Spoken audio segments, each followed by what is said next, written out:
Mesdames, Messieurs, mes chers concitoyens, vous venez ce soir de me faire le plus grand honneur de ma vie, celui de vous représenter à l'Assemblée nationale. Avec Gaël Valin, nous recevons le mandat et votre confiance avec une très profonde gratitude, beaucoup d'émotions, de responsabilité et d'humilité aussi. Gratitude d'abord. Gratitude envers les électrices et les électeurs qui se sont déplacés ce dimanche pour faire valoir leurs droits et accomplir leurs devoirs civiques.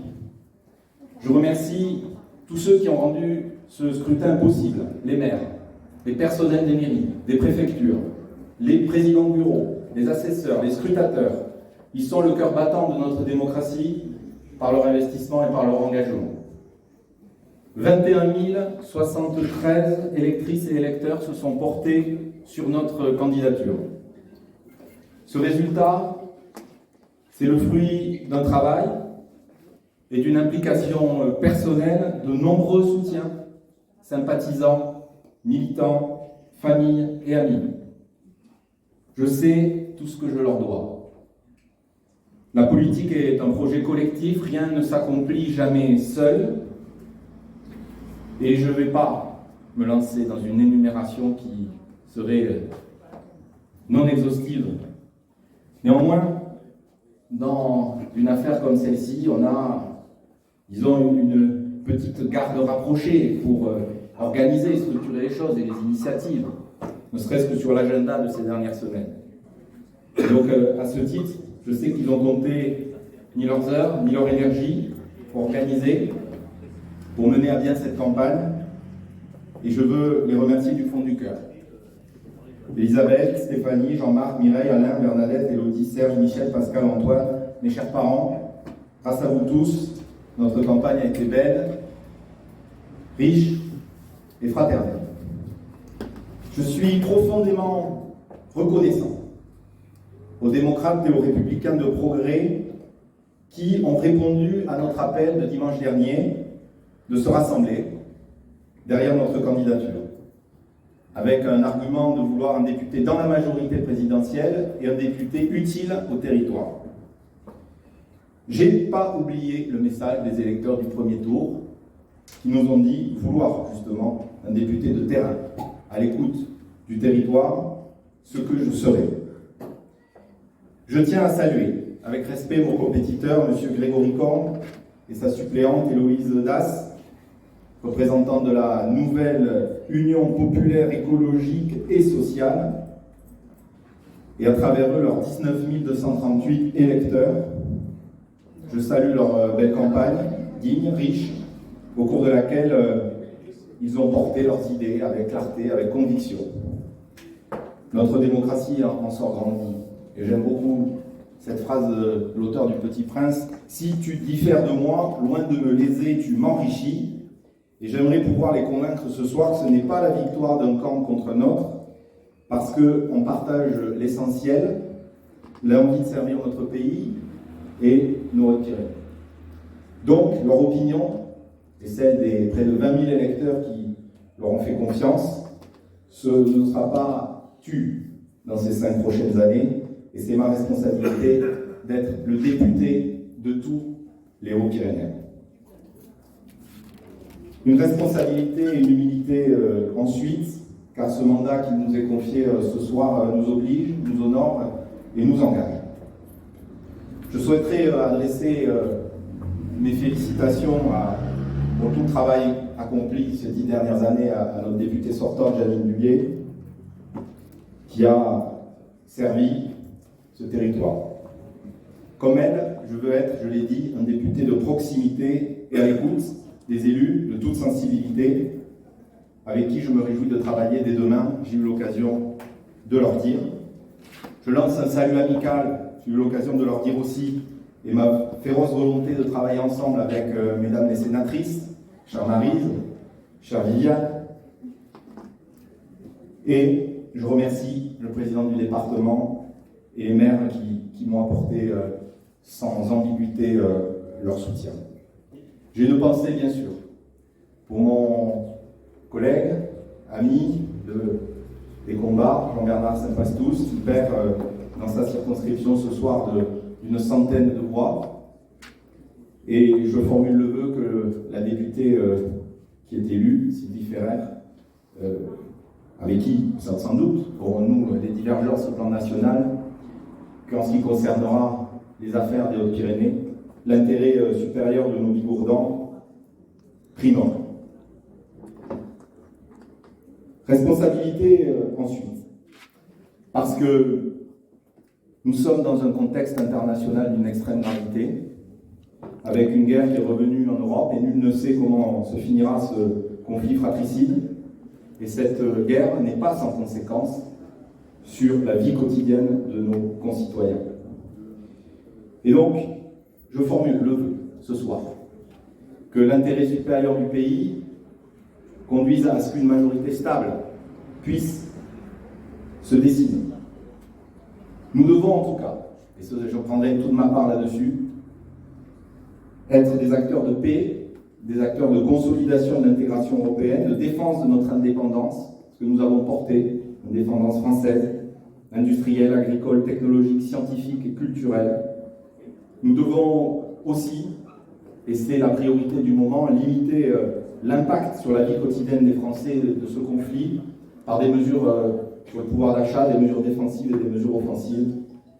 Et surtout, se garder de la tentation du repli sur soi qui serait pire que tout. Le deuxième élément, c'est le changement climatique. Déjà palpable malheureusement encore ces derniers jours, il serait aujourd'hui coupable de minimiser cette réalité, 2 fois plus rapide en montagne qu'en plaine, à l'égard des générations futures, et bon nombre des électeurs de la coalition NUPES nous envoient ce message. Et donc nous avons besoin sur ce sujet, il faut le dire très simplement, d'une conversion des mentalités qu'un député, qu'un responsable politique peut aider à contribuer à initier, mais enfin, qu'il ne saurait accomplir seul.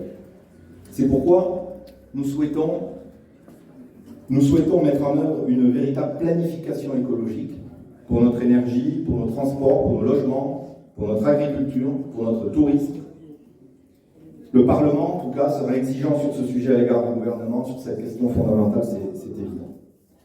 Enfin, la solidarité, l'égalité des chances, la défense des grands services publics, voilà le cœur de mon engagement professionnel et aujourd'hui de mon engagement politique. Et ici, en particulier, dans nos Hautes-Pyrénées, sachez que je mettrai tout mon cœur, toute mon expérience, tous mes réseaux au service de nos concitoyens pour améliorer en particulier notre prévention et notre accès aux soins avec vous et avec tous les élus. Humilité et responsabilité enfin, parce que nous ne pouvons ignorer ce soir le chiffre de l'abstention, encore une fois, 49,6% des suffrages exprimés. Notre démocratie, on le sait, a toutes ses imperfections, elle reste néanmoins notre bien le plus précieux. Pour rester vivante, elle implique donc régulièrement de nouvelles générations, de nouveaux citoyens s'engagent pour le bien commun. Et comme nous l'avons annoncé durant toute cette campagne avec Gaël, nous souhaitons proposer très régulièrement des rencontres citoyennes à l'échelle des anciens cantons pour rendre compte et entendre. Un responsable de vie citoyenne sera partie de mon équipe. Et je souhaite aussi, et c'est un appel que je lance, que cette victoire ce soir donne envie à nos plus jeunes concitoyens de s'engager. C'est bien de s'engager dans des associations, dans des entreprises, il y a différentes formes d'engagement, mais de s'engager en politique. Pour garder sa force et sa légitimité, je le disais, notre démocratie représentative doit se renouveler, entendre, mettre en pratique une plus grande volonté d'implication directe de nos concitoyens, ce qu'on a appelé pendant la campagne la démocratie implicative. Ça, c'est un sujet que je veux travailler et creuser avec vous. Et c'est le sens profond de ce qu'a initié le président de la République avec le Conseil national pour la refondation. Et ce travail-là est absolument fondamental. C'est beaucoup d'émotions, en fait, ce soir. Beaucoup d'émotions. J'ai une pensée pour certains de nos absents aussi ce soir, mais qui sont finalement avec nous, je le sais. Tout particulièrement, je pense à mes grands-parents. Lucien, Ida, Adrien, Françoise, qui, par l'exemple de leur qualité, nous ont finalement transmis l'essentiel dans notre famille, l'amour, la valeur et le goût du travail, la persévérance, le respect des autres et de soi-même et l'exemple de vie honnête. Je remercie également du fond du cœur mes parents, de ma famille qui est ici présente. Je sais que de Gayagos à Galan, en passant par Peyruin, Bulgare et Bagnères, ils se sont beaucoup investis, je ne serais pas arrivé tout seul sans eux. Vous savez, c'est un amour profond, viscéral, inconditionnel, de toujours et pour toujours que j'ai pour cette terre de Bigorre. J'en suis parti pour mieux y revenir et la servir aujourd'hui. Les montagnes, vous savez, sont le lieu des vaillants et non des faux semblants. Le chemin compte, on le dit, plus souvent que les sommets, mais on sait aussi, nous qui sommes des montagnards, que dans les moments difficiles, dans les ascensions, on est récompensé parfois par la beauté de nos montagnes et de nos paysages. Donc je veux rendre à ce pays de Bigorre et de l'Avedan et de Rivière-Basse tout ce qu'il m'a donné de vivre et tout ce qu'il m'a donné d'être. Je suis profondément honoré par la confiance et la responsabilité que vous m'accordez ce soir.